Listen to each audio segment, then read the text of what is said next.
Hey, what's up, y'all? It's Poppin' was cracking. It's D. Boss here. Reacts to this video by Hip Hop Madness. His title. It's time for us to be honest about UK rap. Damn. I wonder what he's gonna say about it. I only listen to Cinch. That's all I know. That's all I got. But yeah, let's hear what they have to say. Let's watch. I can't stand listening to from London rap. Pop top did it pop pop pop. When it come, when it come, when it come, come. And the girl did it feel idiot. And the baby did it. That sounds ridiculous. There's nothing macho to me about listen here, blow. About give me more water, eh? Oh, that boy blow side. Ole. Come on, you there, get out of here, man. For decades now, there's been a long-running stigma against British rappers, especially in the States. The issue doesn't necessarily come from the nationality itself, because Americans have historically embraced anyone from the UK just as long as they're fully, quote-unquote, Americanized. This is where the likes of the legendary Slick Rick, Moni Love, and MF Doom factor in, as well as new rappers like 21 Savage who, except from a few memes, has never really had his growth stunted by being British. But for British rappers whose culture hasn't been shaped by an American upbringing, it often feels like they're hitting an unfair ceiling when it comes to success in the US. And it's definitely not because they lack talent. In fact, today, there's just as many impressive MCs coming from Britain as there are in the US, if not more. So how did we get here? Well, to paint the full picture, we need to take it back to the 80s. Back in the day, the biggest ambassador of UK rap wasn't actually an MC himself. Instead, it was a DJ who had risen up through the ranks to become an unlikely and ill-fitting mainstream representative of the British scene. Debuting in the early 80s, Tim Westwood was one of the first to play hip-hop on sound systems and pirate radio. He'd then be given his own show on Kiss and Capital Radio before landing his primetime show on BBC Radio 1. This eventually led to CD compilations bearing his name while being distributed in major British supermarkets, and even hosting the regrettable UK version of Pimp My Ride. But thanks to his spot as the host of UK's top radio show, Tim Westwood became the go-to guy for any US rapper visiting the UK. Whether they were promoting new music or dropping a freestyle, Tim's show was the place to be. At times, this created gold, with rappers delivering some of their best 16s. But in the process, Westwood's presence also created plenty of cringe-inducing moments that, due to his international platform on YouTube, haven't really helped the cause. Despite sounding like he was from the British trenches, Westwood was actually straight out of Lowestoft and the son of Bill, the late Bishop of Peterborough. Basically, he couldn't have come from a posher neighborhood, but he clearly bought into the image that he was a real street sweeper. And at times, his behavior got really embarrassing, like when he had a very public meltdown after having his record stolen at a show. On live radio that was broadcasted across the nation, he proceeded to threaten the man who had stole his quote-unquote joints, as though this skinny white dude was intimidating.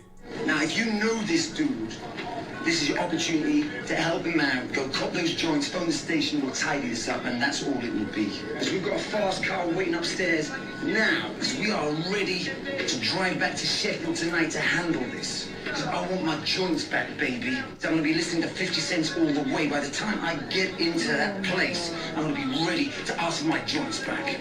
While it was hard to believe he was ever taken seriously, Westwood truly was an ambassador for UK rap for a long time. And for what it's worth, he seemed to genuinely love the culture. Still, his position didn't come without its hurdles. For a start, there was his pronounced quote-unquote black accent that's been critiqued over the years. And as the representative of hip-hop in the UK, him basically mimicking an entire culture didn't help matters. You being very prominent in the UK scene and you present yourself in a certain type of way, you hear people criticizing the way you talk. The way you talk, my brother, it's like, I live this, man. Right. This is me, man. This is what I do. I'm a friggin' hip-hop DJ. How am I meant to talk? How am I meant to rip down a club? Am I meant to sound like anything different? I can't apologize for being white. I can't. It's hard to believe, but 2024 is already coming to an end. Feels like just yesterday, Y'all go support. $11 bills already by side to say and they sent off checking off to get there you go. However, these days Tim is no longer a factor, and in 2022 he was accused of predatory behavior by 10 black women, with some insiders claiming this fate was overdue. Still, the fact remains that for many years Tim Westwood was one of the first names that came to mind when less informed US rap fans thought about the UK scene.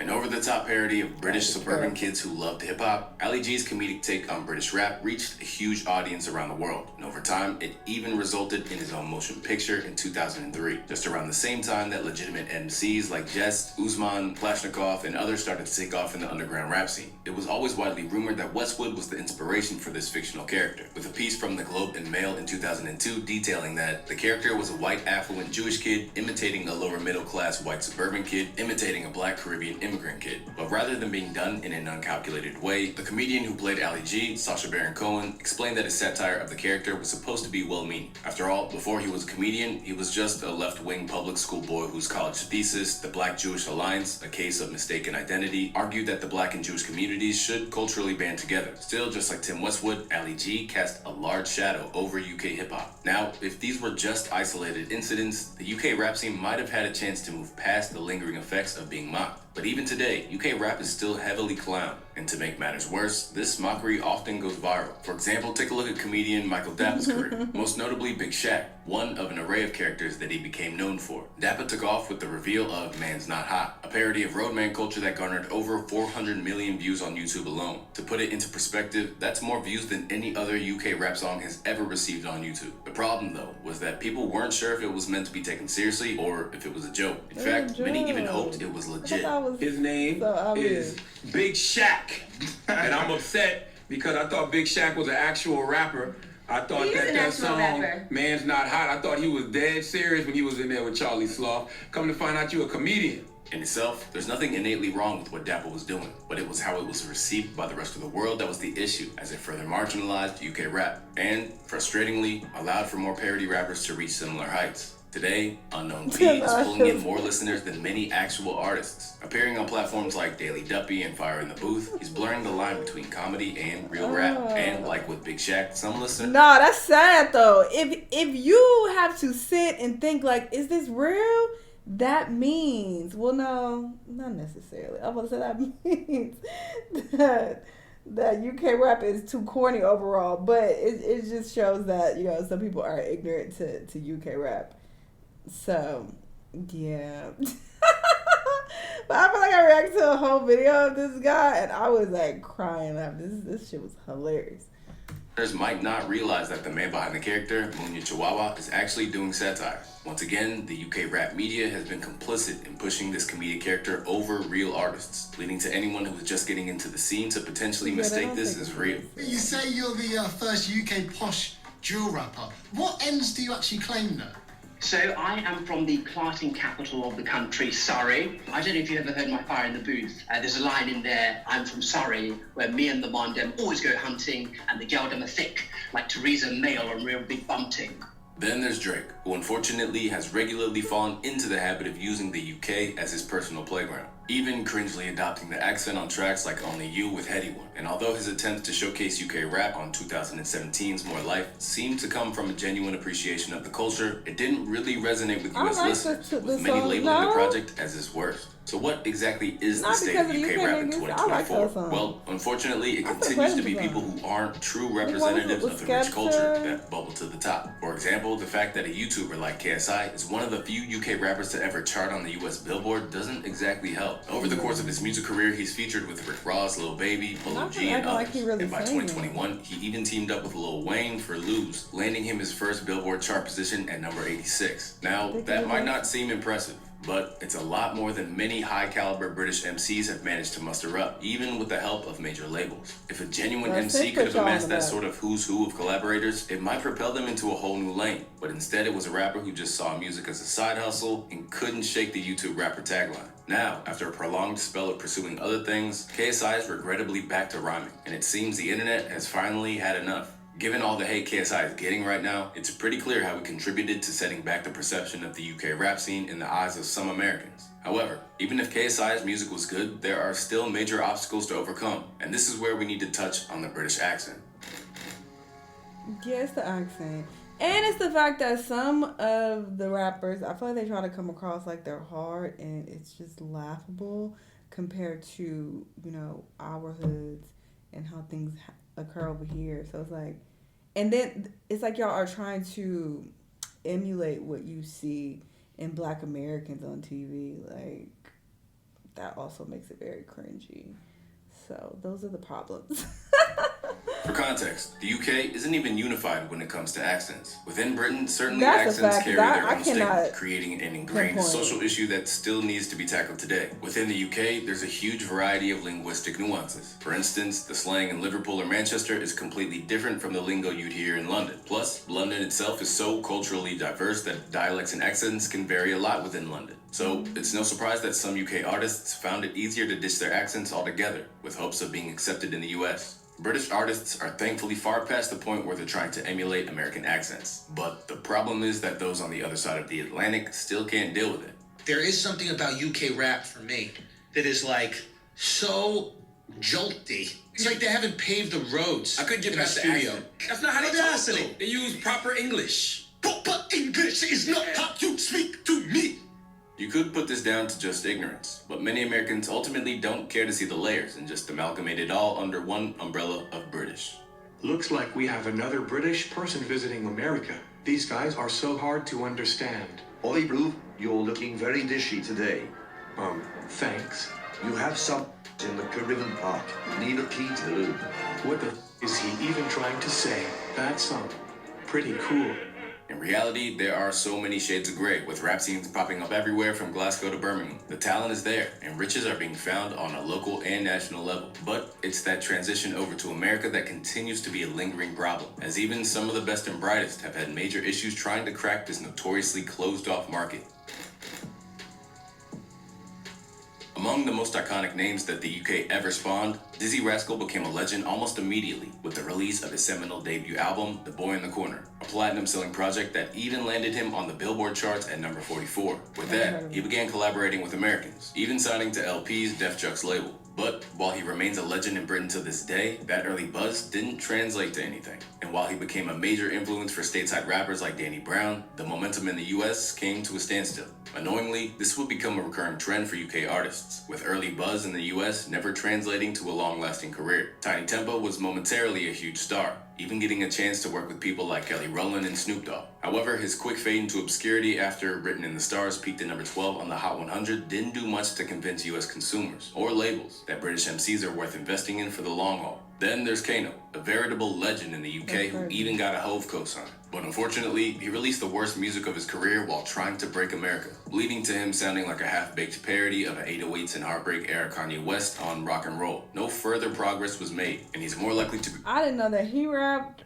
Well, when I first started watching Top Boy, I didn't know he rapped, and I didn't know the girl rapped, the girlfriend. What's her name? Baby Stormy? Little Storm? Little Storms? I don't know. Something like that. I didn't know she rapped either until I'd already finished the show, and I was like, oh. Recognizable to Americans as Sonny from Top Boy. Then there's Chipmunk. After 2009's I Am Chipmunk made him a star in the UK, he continued on his grind to the point that T.I. signed him to his Grand Hustle imprint. In 2012, he looked to launch into the stratosphere with the mixtape London Boy. But despite T.I.'s attempts, London Boy didn't even chart on the UK Top 100, let alone the US one. Since then, he was dropped by T.I. and has been independent ever since. Another artist who made a concerted effort was Stormzy, a London-based MC who's never had an album that didn't go number one in the UK. As well as 3 other number one singles as a lead artist, he's a certified legend in his own backyard, but yet again has failed to make a dent in the US. Skepta is another talented UK MC who failed to translate the cosign of certain US rappers to something further. After fostering ties to ASAP Mob, as well as deep connections to Drake, which led to Drizzy getting a BBK tattoo, tracks like Praise the Lord with Flacco helped to give him a real boost in stature, and landed at number 45 on the Billboard charts. But there was still clearly a ceiling. An album like Konnichiwa, which is certified gold in the UK, peaked at just 160 in the US. Gold in the UK, overlooked once more. We could probably go on for days listing British rappers who haven't made much of an impact. However, there is one UK rapper who's actually starting to change things in the US. The catch? Always surprised. He benefiting from that light skin privilege. Okay, or I don't know what race this man is. I feel like he mixed with a whole bunch of different shit. But that light privilege, colorism. Might not be the best represented. No, but in all seriousness, I really like Cinch's music. So he's the only UK artist that I listen to. And let's be clear, it's not like I'm listening to him like heavy. But, you know, I have a few songs by him. Usually it's with other people, though. Let's be real. I don't think I have a song with just him. I don't. Yeah, all the songs I have, he's attached to American rappers. So that says something. No, not the song with Dave. I got that song with him and Dave. Of the UK rap scene. Emerging out of the pandemic, Central Cee became a superstar in a mere matter of months. A self-described student of the game, Central has been determined to break boundaries that have otherwise been stumbling blocks for other UK rappers. And sure enough, he did it. Through the runaway success of tracks like Doja and Obsessed With You, he became the first UK-based MC to obtain over 1 billion Spotify plays in a single year. And for him, it comes down to how he utilized social media to his advantage. Since then, he's gone from strength to strength, breaking into the Billboard charts with features alongside J. Cole, Drake, BTS's Jungkook, and others before managing to revive Lil Baby's career with Band for Band and its subsequent virality on TikTok. And rather than being an accident, this was all very intentional from Cinch, who set his mind to seizing control of America like no UK rapper before.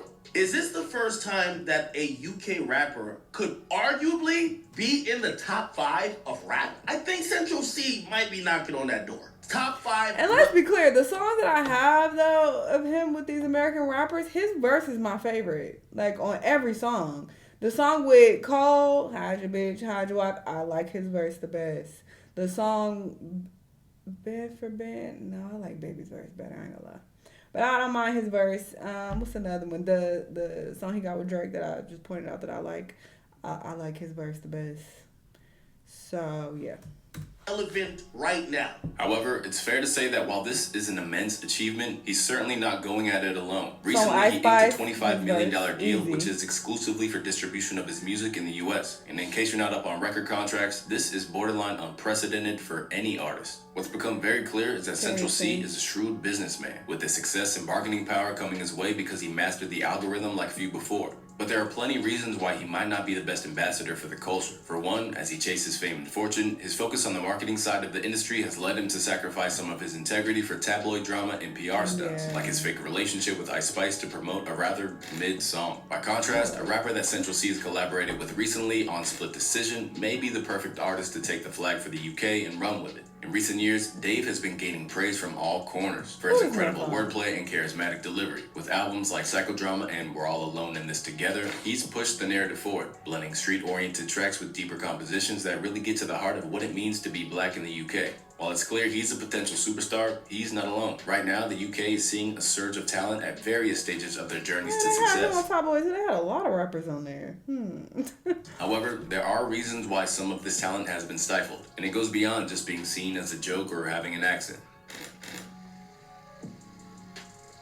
In recent years, the country's blossoming drill scene has been strictly policed and censored to the extent that it may remain localized forever. Led by Operation Trident, an initiative by the Metropolitan Police that was intended to tackle black-on-black crime, the law enforcement in London has done the most to suppress the spread of drill music, which it deemed to be a danger to the community. It even extended to censoring what words could be used. While certain former prisoners weren't allowed to release music without consent directly from the police. The ongoing quest led London's Metropolitan Police to create Form 696. In essence, the scheme forced venues to submit this form to the police before an event, which asked not only the genre of music that be performed, but the target audience. As a result, many shows from drill and grime artists were canceled by the police on a discriminatory and often racially biased basis. To make matters worse, YouTube removed 319 drill music videos at the request of the London Metropolitan Police. And because of these restrictive orders, there are many acts who looked primed for a real breakthrough, who then had all that momentum squashed. Were you guys getting shows shut down? Yeah, the whole tour shut down. So you guys sell out this tour. How long after this sellout did you find out that there's problems?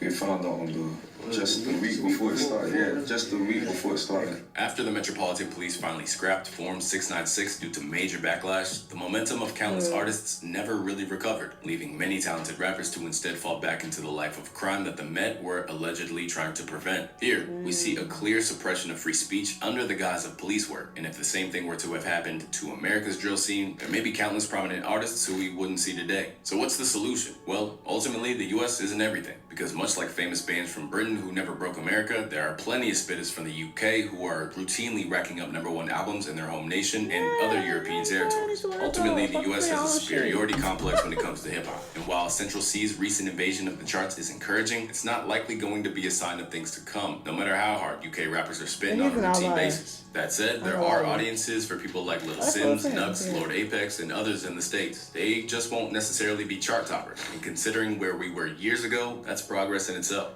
Instead, it serves as a niche market. Beyond that, UK rap is now an entrenched part of culture itself, with hip-hop making up 12.4% of the UK albums market in 2022. So whether the US likes it or not, British rappers aren't going anywhere. And from time to time, they might even break through to the elusive other side of the Atlantic. But what is becoming clear is that if their sole focus is on doing that, then they're ultimately selling themselves short. As the legendary Wiley says, the key is to appeal to those who support them, rather than search for acceptance. Exactly. This is what I'm trying to say, like, we search for acceptance, we search for blah, blah, we search for...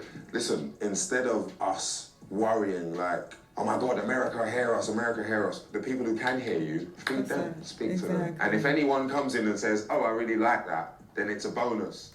Oh my God, that says a lot. I'm glad he's being honest and admitting that they want acceptance from America so bad. So this explains some of the tensions, behind the scenes. Because, bro, this one-sided beef that some, British people have with Americans is embarrassing and sad. Because nobody cares about what y'all got going on.